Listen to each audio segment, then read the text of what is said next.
What's up, everybody? This is Jadrian, the Home Locator. Welcome to my first episode of the Home Locators community. So first and foremost, my name is Jadrian. I'm glad that all you guys are tuning in for the people that are watching. But enough of me. I'm going to go ahead and introduce someone that is very vital into my success and also to the people that surround him as well. We have Mr. James Mack. How you doing, bro? I'm good. How are you, sir? Man, I'm good. I'm good. Good. I'm glad that you're here. I'm glad that you took 15, 20 minutes out of your time to be here with me and answer a few questions so we can kind of give people what they want. Yes, sir. All right, cool. So first and foremost, for the people that don't know, where you from? I'm from McKinney, Texas. Okay. Born and raised, right? Born and raised. Okay, right here. okay. So James here, he is someone that's very, very successful in the real estate game.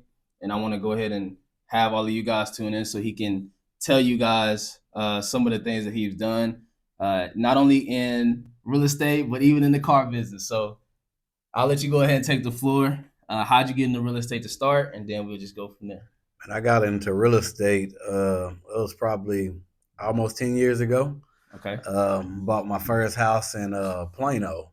Okay. And family grew a little bit and decided to venture out and get another house, turned that house into a real rental property. And, here we are 10 years later. Okay. For the people that probably thinking about how much all of these houses are accumulated, how much is it all worth?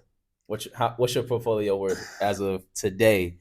As of today, over a 10-year span, I've probably accumulated probably about right at about $4 or $5 million in real estate. Okay, and that's how much you hold right now, or is that just over the time being? That's over time. And Okay. That's not kind of including, that's just when we talk real estate, that's houses that are up, finishing, and actually running. Mhm. And I kind of got some more projects that's kind of in the pipe right now. Okay. So I see that you're in Airbnb as well. Correct. And so I know Airbnb, that could be a lot of time consuming.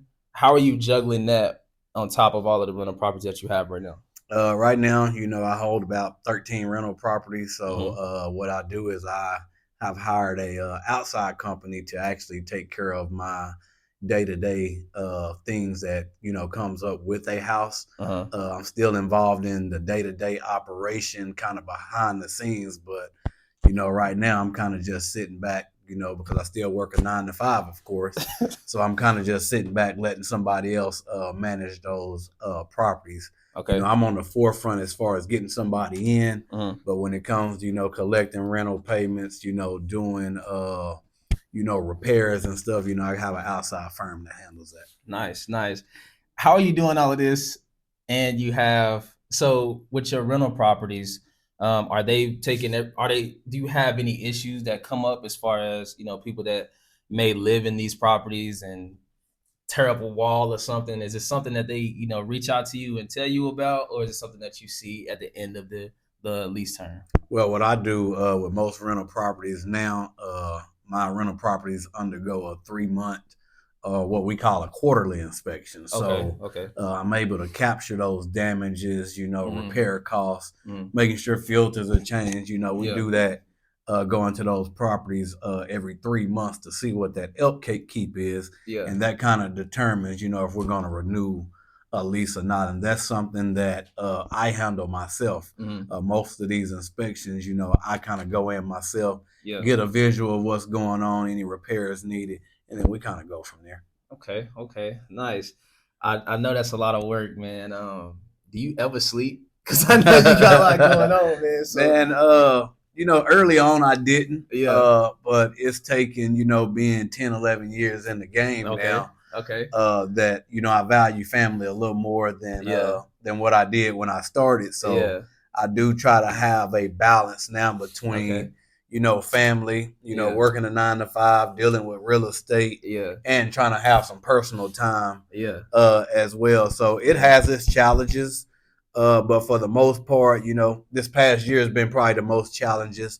Yeah. Dealing with one rental property in particular that had probably about, $40,000 worth of damage, due to, a Golly. water leak. But Yeah. outside of that, the biggest thing is staying on top of these properties and doing Mm-hmm. preventive maintenance. Mm-hmm. So I do pride myself on doing that. I try to catch those issues, Mm-hmm. before they arise, Mm-hmm. and then tackle them then. So it helps, but again, like I said, you never know. Yeah. Sometimes you got a water leak in the middle of the night, so calls for you Yeah. to get up if you can't get maintenance. But for the Yeah. most part, I've managed. Okay. Okay. So I know a lot of people is gonna ask this question. So I'm gonna definitely make sure that you're open to answering all of the questions. But as of right now, if it's somebody out there that's actually wanting to be an investor, what is the first thing that they should do, as far as getting their first property? How do you feel that is something that, if they want to go in that direction? How do you feel they should do that? In order to get your first property, the biggest thing is making sure your credit's good. Mm-hmm. Once you make sure your credit good is going out, actually finding the property. Mm-hmm. Once you find that property, just making sure you can afford the down payment, Mm-hmm. and there you are to your first property. Mm-hmm. Rental property, investment property is no different from really buying your first property. Yeah. That process is somewhat the same. I mean, it's a little things different as far as down payment requirements, but for the most part, if you can qualify to hold a mortgage, on your own, then you can qualify to do it on the investment side. Okay. Couple more questions. Me personally, since I do want to get into investment, uh, in the next coming years, how much do you have to keep aside to make sure that you can afford like all of the maintenance fees and all of that stuff, or do you charge that to the tenants? Like, how does that work out? Most maintenance issues are not charged to the tenant unless it's norm. If it's outside of normal wear and tear, Mm-hmm. it's charged to the tenant. But if it's just something that, hey, they went in and kicked a hole in the wall, then those are costs that's going to be passed on to the tenant. Yeah. But if you get things like, hey, the ACs went out, Yeah. those are things. If the tenant's keeping the filter changed, that's a cost that's going to roll over into the owner or to the investor. Okay. So the rule of thumb is, on every property, you need to have at least 3 months of mortgage payments sitting On to the hand. side Yeah. Yeah. in case something happened, because you Yeah. have operating expense, Mm-hmm. you have repair expense, and what happens if someone moves out Mm-hmm. and your property is vacant for a month, 2 months? Mm-hmm. Bank's still gonna want that mortgage Yeah. payment. Yeah. Yeah. So the rule of thumb is, honestly, to whatever that mortgage payment is, you want to have at least 3 months per property Okay. sitting in reserves to handle whatever may arise. Okay. And one of the last questions I do got, what are the nightmares that you have? Like that people that don't see the bad side of, well, not necessarily the bad side, but the downturn of having properties like this. What is the nightmares that you've experienced that you can tell people about to be aware of? Honestly, I'm in year 10, 11. I hadn't had too many horror stories. Okay. I've Nice. had, like I said, this $40,000, worth of damages, due to the AC leaking. But Mhm. outside of that, I hadn't had a bad story. I don't have a lot of turnover in my properties, Okay.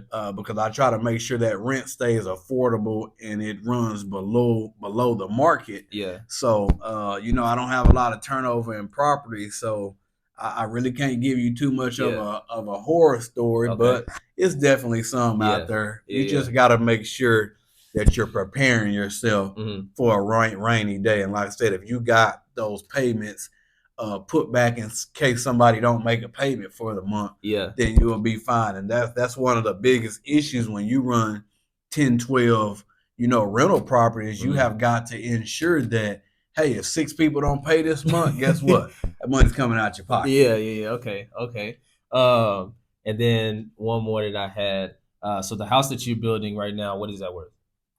So the house I just finished, I actually flipped it into an Airbnb. Okay, okay. I probably constructed that house probably for about $310,000, and right Mm. now that house appraises for $550. Okay, nice, nice. And the Airbnb business, I know you touched on it a little bit, but you're making, a nice chunk of change off of the Airbnb, especially where it's located. Yeah, People that don't know, the Airbnb that he has is on the right by downtown in McKinney, what we call the East Side. A lot of people wouldn't notice that it's an Airbnb because it's a nice house, but it is an Airbnb, and it's really nice. It's always has somebody in it. But go ahead. I'm sorry. No, Airbnb, man, that's my bread and butter. Yeah. Honestly. Yeah. I tell people if I could get away from traditional rent Yeah. and turn, 60% of Airbnb. my portfolio into Airbnb, Yeah. I would. And Airbnb is not just the money aspect of it. Airbnbs, every time somebody, it's like a hotel. So Yeah. every time somebody come in, Yeah. your house gets clean. Yeah. So Yeah. your house is clean probably at least 10 times a month Yeah. on average. So that allows your property to stay looking new. Yeah. It's not like traditional rent where somebody stay there 10 years and you have to paint. Carpet. Yeah, you have to replace this, you have to replace that. Yeah. I mean, and honestly, those Airbnbs, even after operating expense, I probably make more in Airbnb than I could in traditional rent. Makes sense. Airbnb probably generates between two properties. Yeah. That probably generates anywhere between 10 to 15 grand a month for me, just in Airbnb. That's not even outside of regular rental properties. Okay. Well, I do have one more thing that I want to tell the audience. I appreciate you being here first and foremost. But I do want to tell the audience that me and James will be meeting here in Allen. We're going to be able to give some educational points on the real estate market every other Monday. This one is going to drop on Monday, so you guys be on the lookout for that. But just wanted to let you guys know that y'all gonna see our faces a lot. And I want to make sure that we are giving some good educational points because a lot of people go into real estate thinking that it's going to be easy. It's just a money grab when that's not the case. This is the slowest way to make some money, but it's always one of the best investments that you can make. So I appreciate you guys, James. I appreciate you being here, bro. No doubt. And until next time, I'll see y'all again.